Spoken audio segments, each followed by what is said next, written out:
पण खरं सांगू का, व्हेरी ऑनेस्टली, हा डिसीज कोणालाही होऊ नये. खरं आहे. हे इतकं, याचे पुढचे जे आहेत ना, अर्वाच्य शिव्या देतात. मग फॅमिली मेंबरला हा नव्याने साक्षात्कार होतो रे, की माझी आई कालपर्यंत इतकी सोजवळ वागत होती, माझे आजोबा इतके, आज काय घाणेरड्या शिव्या देतात ते.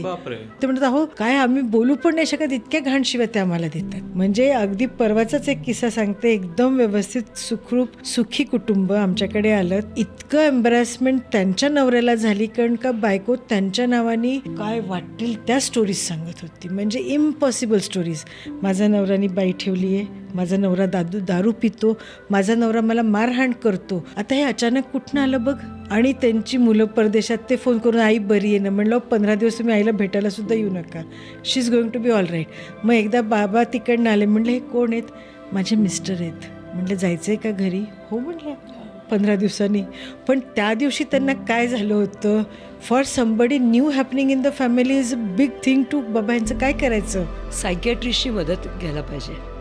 न्यूरोलॉजिस्टकडे ही लोक जातात. तो ब्रेन डिसीज आहे, तो ब्रेन डॅमेज होतो त्याच्याकडे.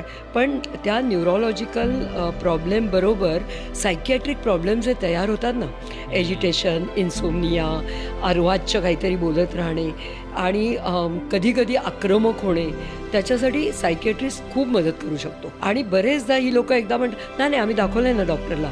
कोणाला दाखवलं? नाही, न्यूरोलॉजिस्टला दाखवलं.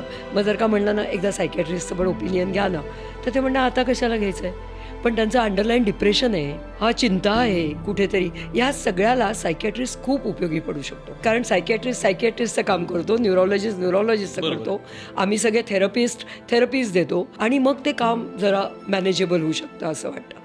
नाहीतर तो एपिसोड जसा यांनी सांगितलं की शिवीगाळ करणं, आक्रमक होणं, कुठल्या तरी बॉडी पार्ट्सला हात लावून काहीतरी लैंगिक इच्छा प्रदर्शित करणं, आणि जर का नवीन स्टाफ असेल आमच्याकडे तर त्या गोंधळून जातात आणि त्या म्हणतात की आज आजोबा असं म्हणले.